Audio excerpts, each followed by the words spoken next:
Welcome to Saucy Bites, the podcast serving up all things food service and kitchen innovation, from recipes to equipment and the people driving the industry forward.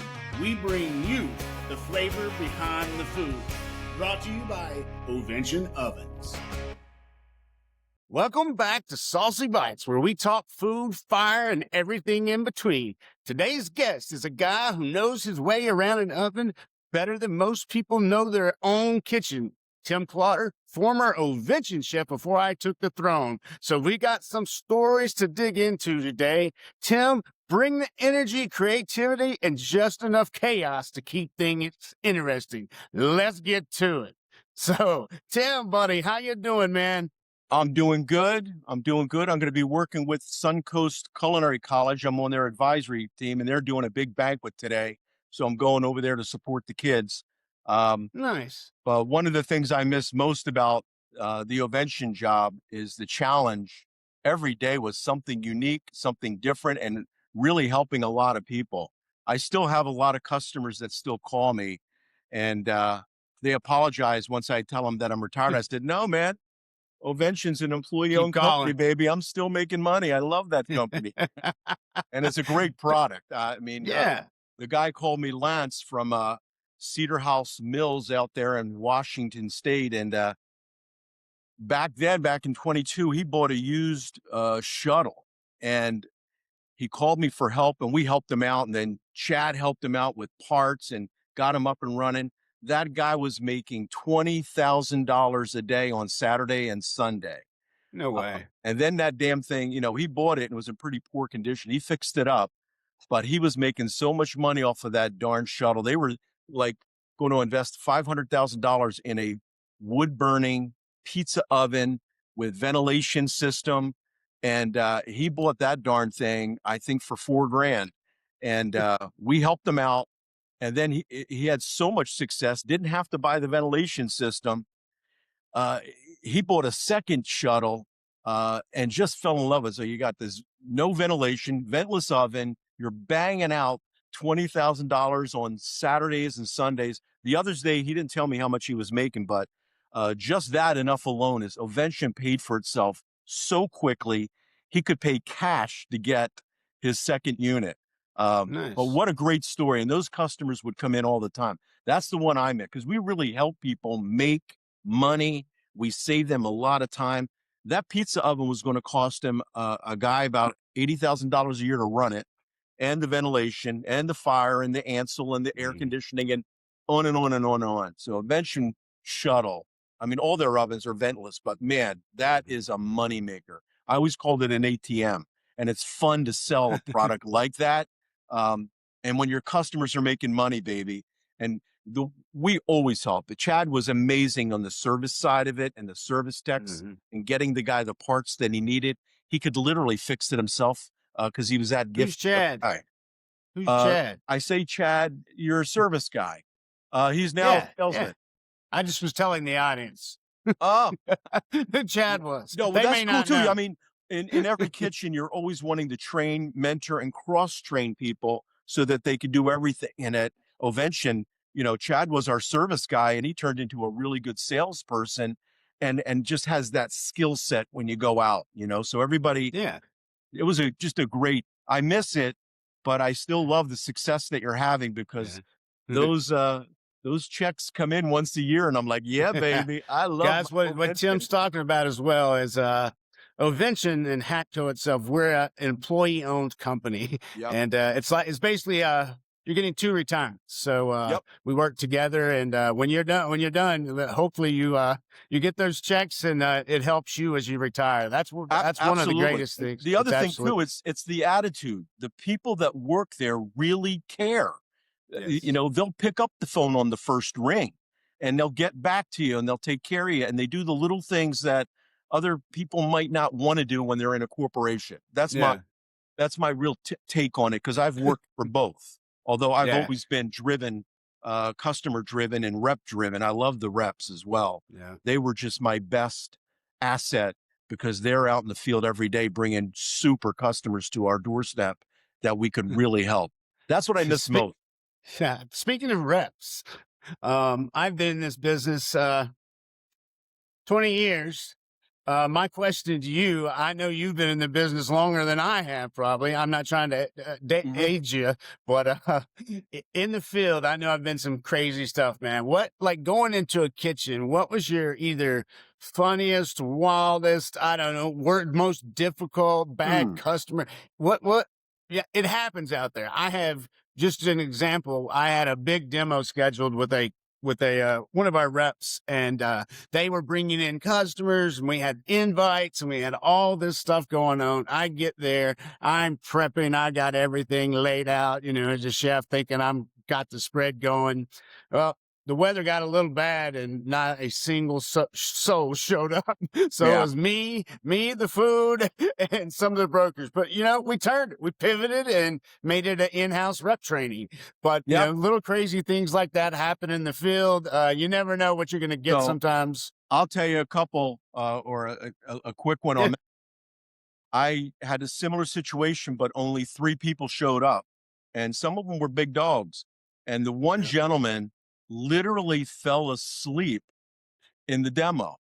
And I'm cooking, and I just continued speaking and did my, because you want to keep your timing right on. I try to really try and keep information about 18 minutes, focus on the things that are the most important to them. And Yeah. and then of course we're demoing with food, we're showing them food, and sometimes it's their food that we're cooking.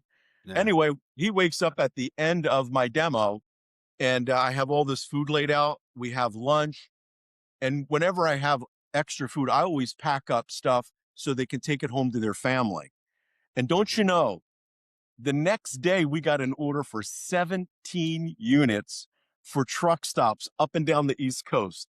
The guy Nice. slept through, I think I brainwashed him, but, but it was a You- perfect fit.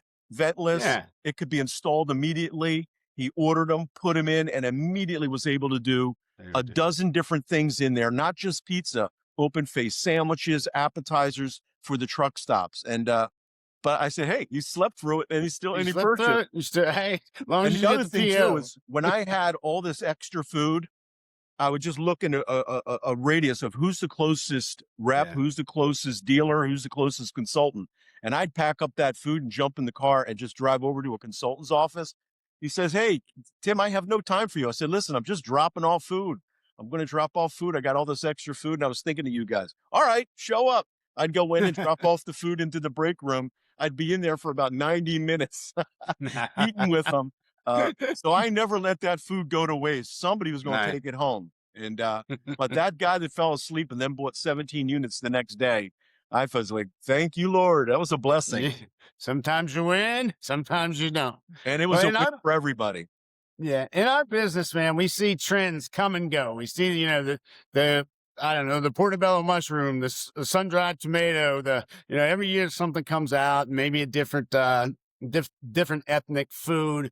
What out of those trends over the years would you just throw away? Something you just got sick of hearing Well, and seeing. I'll tell you, I take a different take on it because age is, you get a lot of wisdom. The people that are the most successful have a core menu, and they execute it on a regular basis, and they'll bring things in that may be trendy, because that's what media and that's what the marketing is pushing. Um, Yeah. but the thing that irks me the most is genetically modified food. Ugh. I can taste it, I can see it, and the chemicals that we're putting on food. I mean, I worked at a Sprouts supermarket, a lot of organic stuff, and I would buy that stuff, and it really makes a difference in the quality of the nutrients that you're digesting. Now, here, right over my shoulder, right there, that's my wife's hydroponic garden, and Oh, nice. we're growing our own food, our own herbs. We have them coming every month, and I eat more greens now than I've ever done before, because when you buy them and then you put them in the refrigerator for a couple days, they don't last but 1 or 2 days. Right, And right. if you Explain want to people that one. nutritious That's food, you gotta almost have to shop every other day. Yep. And now that I have the time to do that, I don't buy as much. I use what we got, and then we grow a lot of our greens and our herbs and little mini tomatoes and cucumbers, peppers, all kinds of stuff. So genetically modified food, you don't know what the hell you're eating out there. And if the Yeah. prices are really low, the nutritional value goes low with it. So I just an observation. And you're paying I mean, a crappy omelet at a place now is like $6, and there's probably uh, a very small amount of nutrients in those eggs. We get Yeah. farm fresh eggs that come in, and we could just set them on the counter like old school. And Yep. man, Don't oh even have man, a you can fridge. Yep. feel the difference when you're eating these things. So I don't even wash my eggs from no, the we don't farm. have to. You don't Yeah, have to. farm Membrane, fresh, it's baby. beautiful. And the color of that yolk is just absolutely amazing. Yeah. We do too here in Kentucky. We get all farm fresh eggs It makes a dropped off to difference. us. And I Yeah. see a guy out there who is showing customers where to find fresh food in their region. Because I mean, 6 Yeah. corporations own all the cheese in America. Uh, Yeah. so if you know where your food's coming from and it's not genetically modified, it's a way to stay healthy. Yeah. I find it interesting that the more chefs that I talk to, um, who do only cook with organic for different foods, they buy half a cattle, because that should tell us something as Americans. When someone has studied food all their life, has known food, has cooked Yeah. food, man, we see it firsthand. And so we're trying to do that too. As a family, we're trying Yeah. to make sure the whole farm to table was there. But I'm telling you, we need that. We need stuff like that. What's exciting is when I apprenticed in Florence, Italy, we would cook uh, you name it, liver, we would cook kidneys, we would cook Sweetbreads. every day. And you could trust the source that we were getting from. Now, my daughter, she lives out in New Mexico, and her and Danny, they go hunting and they get elk and they get a deer, and they'll break it down and freeze most of it. So every Yeah. now and then she's like, "Hey dad, I'm going to cook kidneys. You got a recipe for that?" And I'm like, "Damn, I stopped buying them at the supermarket because I just don't know. The feed and the chemicals that are in the feed affect the brains, affect the liver, affect, Yeah. you know, so I'm afraid of them. So unless I can really know where it's coming from, I'll try it. But I gave her Yeah. my kidney recipe from Italy, and it worked out perfect for her. But she's a brave soul. That girl lived in Africa and ate crickets, and I'm like, nah, not for me. Hey, no crickets. No crickets for What's me. one ingredient you just don't like? Like everybody is just it could be a great ingredient, it could be, but you just as a chef do not like. I asked my wife that last night what it was, and I Yeah. really can't find something that I don't like. Did I write something down? You just said crickets. Well, there you go. There you go. Let's go with crickets. I don't have to say anything else because that child was brave. We built a kitchen in Africa um, with the help of some really cool people, but she lived in that situation there, and nah, crickets, not so much. Not your thing. Well, No. if someone didn't know you, have never met you, then you come in and you're going to go, if someone said, "Hey, what kind of chef is Tim?" Meaning, who am I? And are we still old school? I think we've moved on from the days of 15 hours and chefs cussing and throwing plates at you and Yeah, doing all that stuff. But who is Tim? I would say that in my 20s, um, my experience in Italy and Switzerland, there was a little, Mr. Bossy Pants, a little bit yelling, a little bit more yelling in the kitchen. And when I was 20, and I would be a little bit uh, a screamer. There And you go. one day, my wife punched me in the face and said, "I'm not your damn employee. You I've need to heard that before. tone that down." I said, "You're right." And I've always had really good coaching, really good mentors. I mean, my high school teacher is still a personal friend of mine. He runs Yeah. the Orlando chapter over there, and just and everybody else. All my teachers and mentors. So I became more like them. I'm a teacher. I'm a mentor. I'm a coach. I'm still getting Yeah. coaching from people. So and the award that I won for the Honorable Order of the Golden Tokes was for helping. I helped a lot of military people on aircraft carriers and Yeah. submarines, get jobs within the Don't you have a industry. presidential coin? I remember at one point you had a I got presidential. I've got about 6 of them. There were Wow. special missions for Air Force One, and I would help them out. And they would just call me and say, Tim, we're in this situation and we want to do this, and we were cooking that. And sometimes it's just culinary cooking. Uh, Yeah. and I said, you all you got is an induction pan and you want to do a brick chicken. I said, this is how we're going to do it. And I would Yeah. show them how to do it to minimize smoke. You're in an airplane that's flying at what speed, I have no idea. But the chef there would call me all the time, and I could never really promote it about it, say his name, where I was, Mhm. but I would go to Andrews Air Force Base a lot to help them out. And the newest um, presidential plane that we have, the Air Force One, there's actually 2 of them. The new one, the kitchen was help influenced by me as well. I got a chance to say, hey, Huh. this is how I This would do is that. And yeah. I got this little mini combi oven steamer that Cuisinart makes, and what I can do with it is amazing. If you got it, there's a lot of really good Yeah. stuff on the market today. Yeah. So that's one of the things. We're always just Okay. trying to help people, and I won an award for it Yeah. that only 100 chefs in the country get. So Nice. I'm really proud of that. I can't say I'm the best cook in the world, Absolutely. No. and That's we're my always favorite thing when yeah. someone says to Joe, I've known him for 30 years and I could not see him for 5 years and still be great friends because Yeah. nothing ever ends with me. And And same if with you. and It's you for know life. personally, every person that came into my life had a skill set that helped me. Yeah. Your skill set and your ability, what you did when you came into the companies, Mhm. you really had a Diversity. big impact, more than they paid you for. But hey, sometimes that's how it is. You got to give and give, You and gotta good things will come back your way. But like this job. So we did and we you did look at well there. everybody That's for that worked sure. under me, they all went on to get really great jobs, great paying jobs, because they have a great work ethic and they have a great Yeah. talent, you know? Yeah. I would also say, just on my side, that Tim is an amazing educator, teacher. Definitely trained me, became a sort of a mentor to me. I didn't even know Tim. He had reached in on LinkedIn.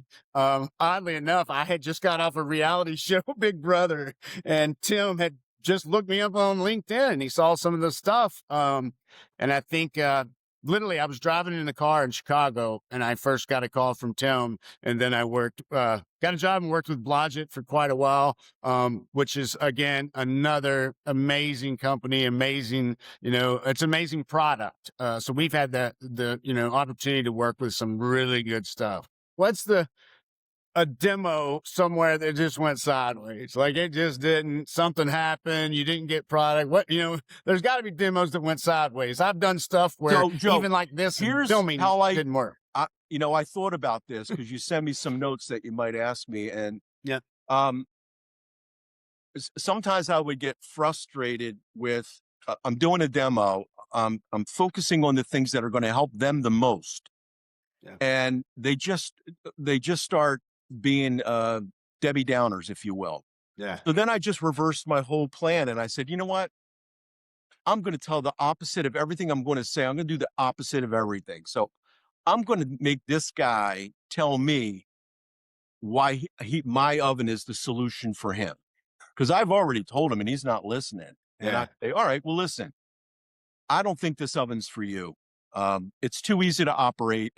Anybody in your kitchen can use it. You tell me why you think it should go into your kitchen. I don't think this is the right product for you. And they would give me my sales pitch back to me. And I was like, okay, well then, Nice. if this is They an sold obvious you. solution for you, no ventilation. If your business fails in this location, you put your shuttle on a rolling cart and roll it to the next destination.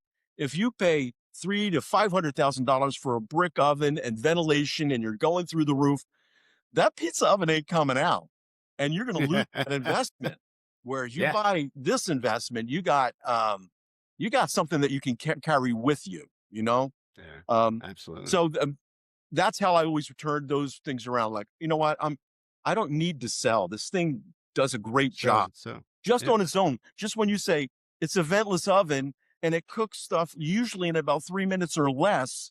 And the precision that you get of the crust, specifically for your pizza dough, is unbelievable. So you just show them all these benefits, and then you show them the financial side of it. Like, dude, this is nothing but an ATM for you. You Yeah. tell me why. I'm not going to sell you one today. Yeah. And then they would turn around and tell me all the reasons why they need it. And I'm like, okay, so which Okay, one you do need next? it. Should we go look at your Yeah. loading dock and see if we can, how are Put we one going to on deliver there. this, buddy? So Nice. that's my Yeah. sideways thought Yeah. process for. Okay. And again, Joe, we weren't really selling. We're just saying, here's a great product that Yeah. fits your solution. And you can Absolutely. spend $500,000 if you want on a brick But I oven can and all help you. that stuff, or you can buy this for 10 grand and be in business immediately. And like those guys are making $20,000 a day on Saturdays and Sundays, and 50% of it is probably the beverage, the other 10. So they're making 20 grand on Saturday, Sunday. That'll pay for Wow. itself in one day, Yeah. you Yeah. know? And those ovens just pump out the volume and the consistency. Whereas if you look at the guys that are messing with the pizza and the stone gets hot, they got to move it a little bit. They Yeah. got the Yeah. fire going in there. They've You got got, to tend to it. you got to have somebody that loves Yeah. That standing artistry or art. Yeah. right. Artesian. All right. And Let's get in. that is my favorite pizza. When they come out of this wood Yeah. burning stove, I love the artistry. I love the cook. I love being a cook. I like handling it. But if you're in a business, a ventless oven that just produces the way that, and any skill set can run it, it's pretty Yeah. amazing. So Yeah. Okay. I'm going to start wrapping this up and then we're going to go into quick fire. But I got one more question for you. And it's a deep question for me, meaning kids today, all of our kids and all of the culinary schools, I talk to a lot of them and they're going to culinary school to get on the Food Network, or they're not, they're looking to be a food stylist. They want to be on a commercial. They want to do, but as a kid today, if you were talking to a 20-year-old who, was in culinary school or was not, just working in the back of a kitchen, what advice would you give him to take for the next 10 years? So that's a great question. And what happens, Joe, all the people that have been around me in my life that worked with me. Mm-hmm. Each one of them are uniquely different. No, I never really hire someone that's just Yeah. like me. I already know Yep. what I can do. Yep. I hire people that have a skill set that's different than me. And I know that there's people that go to the Culinary Institute of America for media and they want to Yeah. be in that part of it. And I think that's cool. If that's what they really Yeah. want to do, that's cool. But for me, the secret to any success is don't chase money. Chef LeBourne told me that.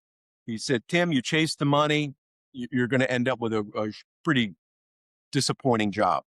Hmm. So I would have to say that when I got out of my first year of vocational technical school after high school, I worked for a Michelin star chef in Florence, Italy for 2 years for free. He just gave me enough money to survive, to get through each week, Yeah. or each month, if you will, because you only got paid once a month. But my volunteering is what got me involved with so many Yeah. things. So volunteer and work with the best people that you can possibly find in the business, and don't worry about getting paid. It's about learning. That's where the money's at. And in I was one of the first founding people to be on the Research Chefs Association. I saw a need for the research chefs, guys. Look, we developed patents, we developed solutions. Mm-hmm. Customers would say, hey, I would like to have this. Like, oh, that's a great idea. And I would incorporate those ideas into our new technology. And meat probes. Meat probes weren't in ovens back in 1988, 89. So when we started putting built-in meat probes into our appliances, you could really see the internal temperature of what's going on. The ovens had windows. You could see what was cooking, and you could adjust the humidity and the fan speed to get the browning of what was wrapped in pastry. Like, wow. So each person mentor with, if you want to be in TV, mentor with the people that are doing that. If you want to be in research and development and want a really good job and you don't want to work nights, weekends, and holidays, then go there. But there are people, when I worked in the hotel business and I worked nights, weekends, and holidays, I loved that business. And the Yeah. only thing that changed is when I got married and started having children, I really wanted to be with the kids. So I wanted a job that will allow me to have weekends off, if you will. And Yeah. that's where the corporate chef job came in. Yeah. And Makes the a one thing they difference. said is, we need a corporate chef. And I said, I really don't think I'm qualified. I really don't think I have, because I don't really know what Yeah. you need. And I don't know if Yeah. I'm qualified to do that. But if it's selling this oven, I know how to demonstrate it. And so let's just try it for 6 months, which turned into 40 years of being around ovens. And I was qualified and I did learn um, from doing. Yeah. But, and when you get into a business and you generate income, everybody looks at you a little different. Wow, this guy is generating, he went from 5 to 7. We're doing $23 million now. And they're like, damn, let's give him Yeah. an extra dollar here or there. And you're like, you're just happy to have a great job with insurance and all that type of Yeah. stuff. So there's some Yep. benefits to that. So volunteer. I volunteered for the Culinary Olympics. I volunteered to help the chefs on the aircraft carriers. Yeah. And all these little things that I did connected me with people that brought me into opportunities beyond my wildest Yeah. imagination. And just help people. If you do that, you'll be in the niche that you want to be, whether it's a Yeah. corporate chef, whether it's a restaurant chef. My nephew is becoming a chef, and what a great cook he is. He had some Nice. bumpy roads because We all do. restaurant business is a brutal business.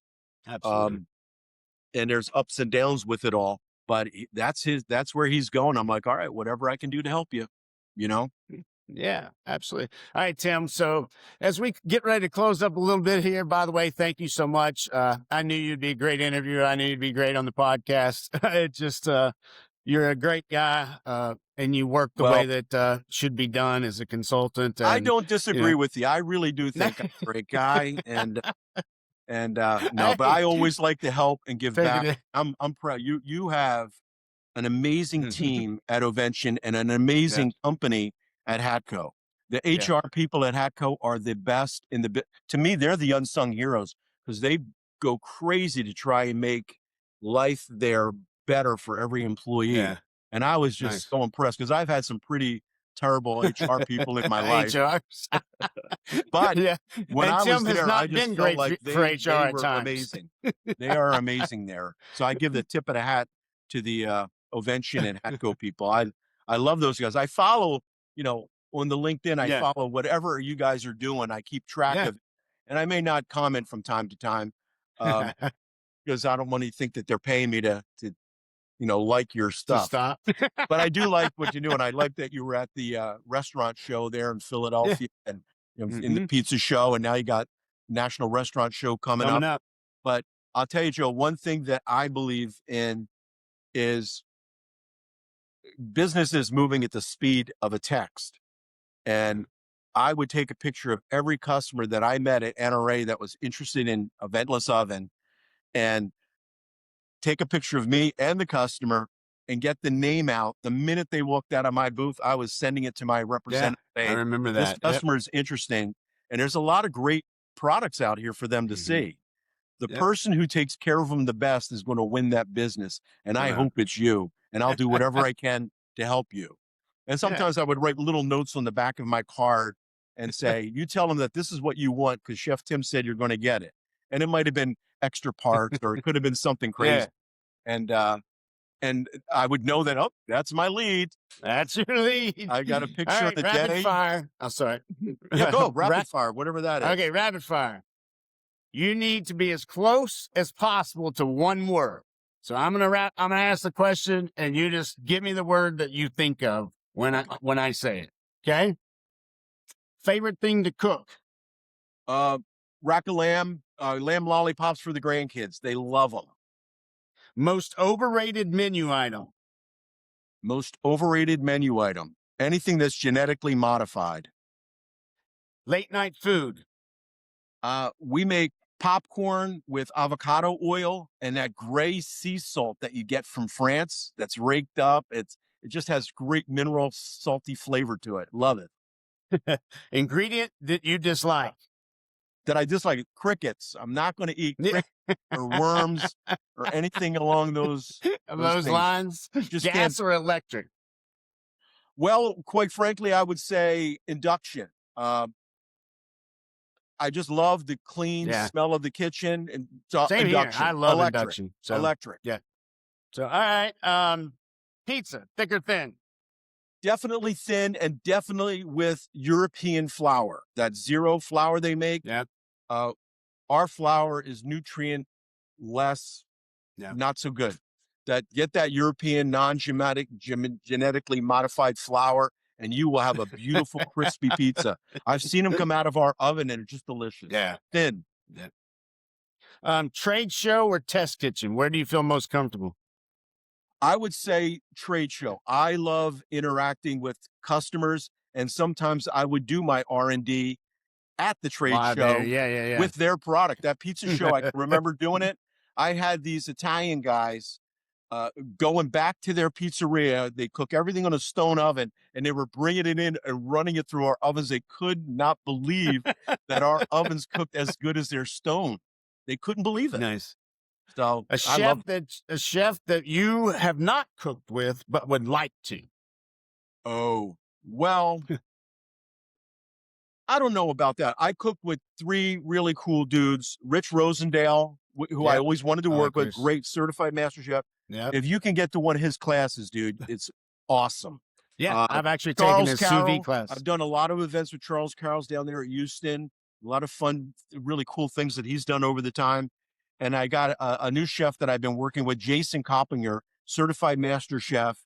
This dude is a veteran. He's been shot twice, helicopter crash, and he still goes back in the kitchen and starts working like a rock star. It's Nice. a pleasure to be around him. Very innovative. If you weren't a chef, what would you be? Oh, if I wasn't a chef, I realized that I probably could be a comedian. I just completed That's a right. stand-up comedy boot camp, and there's the fundamentals of cooking, there's the fundamentals of selling, and there's the fundamentals of writing jokes and performing them.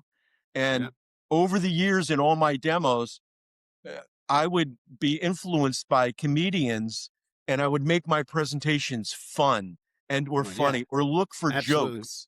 And it made my presentations better. And I recommend anybody that's in sales or presentations or in anything, go take a course on writing comedy and or stand-up comedy, and it'll help you get to the hook quicker. Don't waste people's time. Get to the point and give them what they need. Let them laugh is healing. So, and that's my stand-up was about. Coffee or energy drink? Water with electrolytes is the best way to go. Yeah, I'm pretty much with you there too. I've never drank an energy drink in my life, because you or I definitely don't need energy. We've got enough natural energy. and the lie is coffee drinks don't really give you energy. They'll help your concentration, but they're not going to give you energy. Yeah. And if energy drinks were so damn good, they'd be giving them to old people, but young people are buying them, and they're young. What the hell do they need more what the hell they need them for? Very true. Well, Tim, I thank you for your time. We're Saucy Bites, sponsored by Ovention Ovens. That's who I work for as the corporate chef. When we were talking with Tim Klauder, who used to be the corporate chef, but we want to thank you for your time. Like I said, man, we have fun with this. We hope that we give our audience, they've learned something, had some fun, heard some stories, and all the things that you guys would enjoy on a podcast. Man, check us out, like us, give us a little bit of love, and we'll be back next week. Keep up the good work, Joe. You're doing a really good job, and keep connecting with the customers and helping them out. And man, God bless you, brother. You're going to do fine. Appreciate you, Tim. Thanks a lot. We're going to get out of here. Ciao, brother.